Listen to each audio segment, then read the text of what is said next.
Titled this video Calculated Mistakes and the Frustration of Fulani Oligarchy.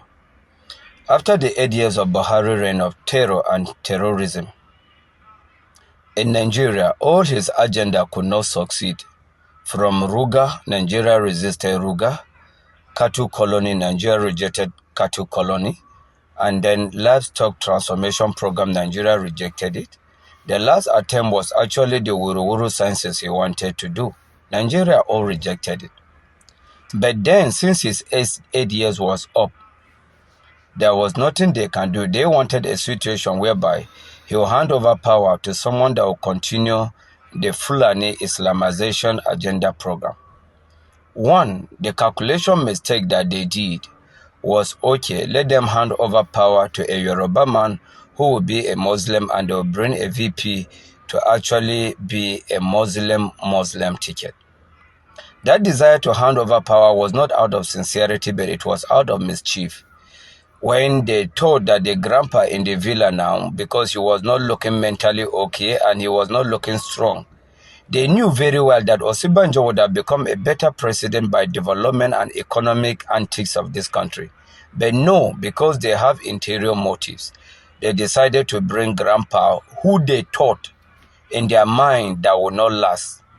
And they brought Shetima, who was actually a Boko Haramist, that peradventure in an event that grandpa die or become incapacitated, Shetima would take over.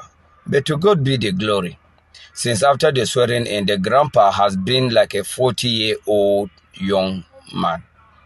Now, their frustration began when they discover that they have made a calculated mistake. One, the grandpa is not dying soon. Secondly, most of the structure that Buhari actually put in power before handing over, they discovered that the grandpa is actually destroying them. They also discover that the emperor, the pharaoh of Kaduna, that's supposed to actually carry their plan and their agenda, they thought he could either become chief of staff or SSG. He did not get any of those positions. Rather, even the minister could not be given to him. It is out of this frustration that you see what is going on in the north today, that they are tried by all means from pillar to pole calling for alliance, that they want to unseat the president. Now, the question here is it only the north that have the ability that can unseat and decide who becomes the president?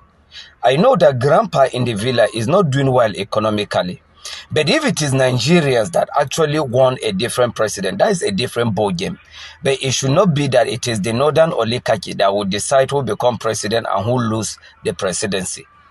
And thank God for the life of Peter Obi, that when they were calling alliance, Peter Obi has stood his ground. He will be the presidential candidate, and El-Rufai will not be his deputy except Ahmed Tinubu. Now, foolishly, they are calling Aregbesola, they are calling Rotimi, Amaechi. These are the foolish Southerners they used during Buhari, and they want to repeat it.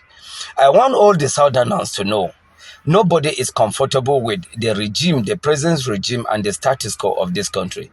But let it be that if Nigerians want change, let the change be from Nigerians and not from a few Fulani Northern Oligarchy.